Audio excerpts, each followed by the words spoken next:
Hello साथीहरू नमस्ते। मेरो च्यानलमा स्वागत छ हजुरहरूलाई।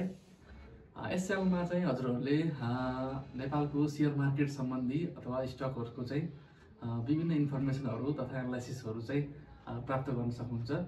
कृपया च्यानललाई चाहिँ सब्सक्राइब गरेर राख्नुहोला है। नमस्ते। आज चाहिँ मैले फेरि एउटा स्टकको चाहिँ एनालाइसिस लिएर आएको छु है।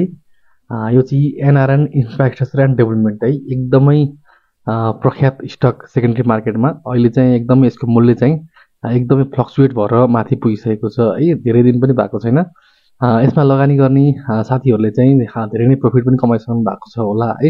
र अब जसले चाहिँ अब चाहिँ इन्ट्री गर्न खोज्नु भएको छ उहाँहरूलाई चाहिँ अब यसमा इन्ट्री गर्दाखेरि चाहिँ के कस्तो रिस्क छ, 2000 पुगिसक्यो मूल्य, अब इन्ट्री गर्ने कि नगर्ने भन्ने दुविधा पनि हुनसक्छ है। र यसको रिपोर्ट चाहिँ थर्ड क्वार्टरको रिपोर्ट चाहिँ आउन बाँकी नै छ। यसको चाहिँ रिपोर्ट आउनुभन्दा अगाडिको चाहिँ यो हामी चाहिँ एउटा टेक्निकल्ली हेर्दाखेरि चाहिँ कस्तो देखिन्छ चार्ट, टेक्निकल एनालाइसिसबाट हेर्दाखेरि चाहिँ त्यस्तै गरी रिपोर्ट आएपछि फेरि रिपोर्टको पनि चर्चा गर्छौँ है। र अहिले चाहिँ हामी यसको टेक्निकल एनालाइसिस गर्छौँ है। र धेरैजना साथीहरूलाई चाहिँ 2000 भन्दा माथि चाहिँ इन्ट्री गर्ने कि नगर्ने भन्ने चाहिँ एकदम डाउट भइरहेको होला। एउटा हामीले चाहिँ के बुझ्नुपर्छ भन्दाखेरि चाहिँ यदि कम्पनी राम्रो छ, फन्डामेन्टली राम्रो छ र यसको चाहिँ ट्रेन्डिङ अथवा ट्रेन्डको स्टक छ भने चाहिँ कहिले पनि स्टकको प्राइस चाहिँ महँगो हुँदैन है। त्यही भएर जसले रिस्क लियो उसले नै गेन गर्ने गरेको हुन्छ है। त्यस्तै हाई रिस्क हाई रिटर्न भन्ने हामीले सुनेकै छौँ। र जब अब चाहिँ जब हामी यसको चार्टमा है, चार्ट हेर्दाखेरि चाहिँ यसको चाहिँ आज एकदमै राम्रो क्यान्डल बनेको छ है। भोल्युम पनि एकदम राम्रो आएको छ। मुभिङ एभरेज लाइन भन्दा नै माथि छ भोल्युम चाहिँ है। मुभिङ एभरेज लाइन चाहिँ 222.09 के छ भने, र भोल्युम चाहिँ आज 270.07 के आएको छ है। 2,70,000 को भोल्युम आएको छ। निकै नै एग्रेसिभ तरिकाले बाई भएको छ है। मार्केट चाहिँ खासै बढेको थिएन, तर यसको चाहिँ प्राइस 7% नै इन्क्रिज भएको छ है। त्यस्तै गरी हामीले चाहिँ हेर्छौँ यो लाइन चाहिँ एउटा सपोर्ट लाइन थियो है, 1750 देखि 1820 को लाइन। यहाँ इन्ट्री गर्ने साथीहरूले प्रफिट कमाइसक्नु भएको छ।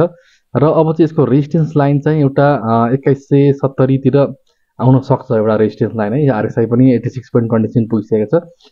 यो चाहिँ अब 180 भन्दा एकदम ओभरबाउट जोनमा छ अहिले चाहिँ। अब चाहिँ अझै अलिकति बढेर चाहिँ एउटा सानो करेक्सन आउन सक्छ र फेरि करेक्सन आइसकेपछि अझै माथि पुग्न सक्ने जस्तो देखिन्छ एनआरएन इन्फ्रास्ट्रक्चरको चाहिँ एनालाइसिस गर्दाखेरि है।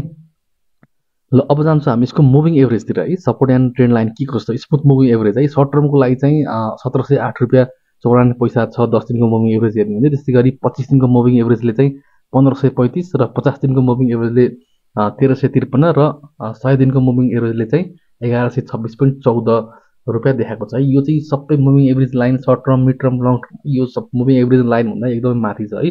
यसले चाहिँ एउटा चाहिँ एकदम स्ट्रङ अप ट्रेन्ड सिग्नल देखाइरहेको छ, बुलिस सिग्नल देखाइरहेको छ मुभिङ एभरेज लाइनबाट हेर्दाखेरि चाहिँ।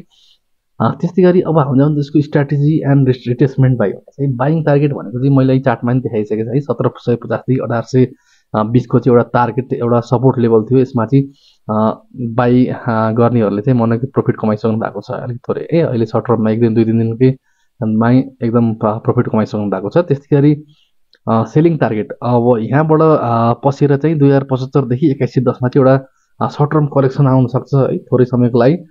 यसमा चाहिँ यो लेभलमा जसले बेच्नु भएको छ उहाँहरूले चाहिँ प्रफिट बुकिङ गर्नुहुन्छ। सरी, यो लेभलमा जसले किन्नु भएको छ। त्यस्तै गरी यदि लङ टर्म होल्ड गर्ने चाहने साथीहरूलाई पनि अलिकति करेक्सन आएर फेरि माथि नै जानेछ जस्तो पनि देखिएको हुन्छ है चार्ट अनुसार चाहिँ, किनभने एकदम ट्रेन्डको स्टक छ अहिले चाहिँ। त्यसको स्टप लसको कुरा गर्ने भने 1750 भन्दा तल जान थाल्यो भने चाहिँ स्टप लस लगाउनु होला भनेर एउटा चाहिँ टेक्निकल्ली हेर्दाखेरि चाहिँ एजम्सन गरेको छ है। र अब जान्छौँ हामी भोल्युम एन्ड मोमेन्टम इन्डिकेटर चाहिँ। भोल्युम अहिले अघि हामीले हेरिसक्यौँ है, 270.07 कि 2,70,000 को भोल्युम आएको छ भने भोल्युमको चाहिँ मुभिङ एभरेज लाइन चाहिँ 220 दिनको मुभिङ एभरेज चाहिँ 222.091 के छ है। मुभिङ एभरेज लाइन भन्दा भोल्युम चाहिँ बढी आएको छ है। त्यसै गरी एमएससिडी एकदम पोजिटिभ छ 107.12, हिस्टोग्राम पनि पोजिटिभ छ 117.71 है, बुलिस मोमेन्टम। त्यस्तै गरी स्टक आरएसआई 86.48 छ है। त्यस्तै गरी यसको सिग्नल लाइन चाहिँ 85.099 छ। यो चाहिँ ओभरबाउट जोनमा छ, केही समय बढेर चाहिँ करेक्सन आउन सक्छ है। त्यस्तै गरी अब चाहिँ हामी यसको सिग्नलसम्म हेर्दाखेरि चाहिँ करेन्ट स्ट्राटेजी भनेको रिट्रेसमेन्ट बाई है। यदि यो लेभलसम्म आउँछ भने चाहिँ बाई गर्दाखेरि हुन्छ भनेर चाहिँ एजम्सन गरेको छ है। 1785 देखि 1820 20 सम्म आइपुग्छ भने फेरि बाई गर्न चाहिँ सक्नुहुन्छ भनेर एजम्सन गरेको छ है। त्यसै गरी एआईको एक्युरेसी चाहिँ 93.78% देखाएको छ यसको चाहिँ है। यो एनआरएन इन्फ्रास्ट्रक्चरको चाहिँ यति 93.78% मिलिरहेको छ अहिले चाहिँ।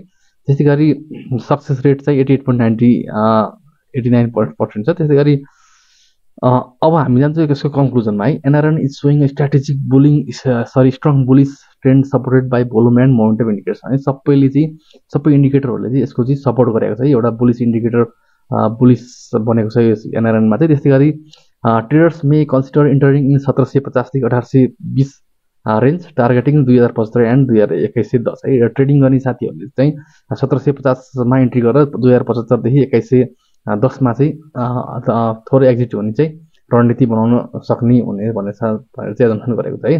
स्टप लसको कुरा गर्ने हो भने चाहिँ 1750 भन्दा तल गयो भने चाहिँ स्टप लस गर्नु होला भनेको छ। ल साथीहरू है, एनआरएनको चाहिँ मूल्य कति पुग्छ होला है, कमेन्ट गरिदिनु होला। भिडियो हेरिदिनु भएकोमा धेरै धेरै धन्यवाद।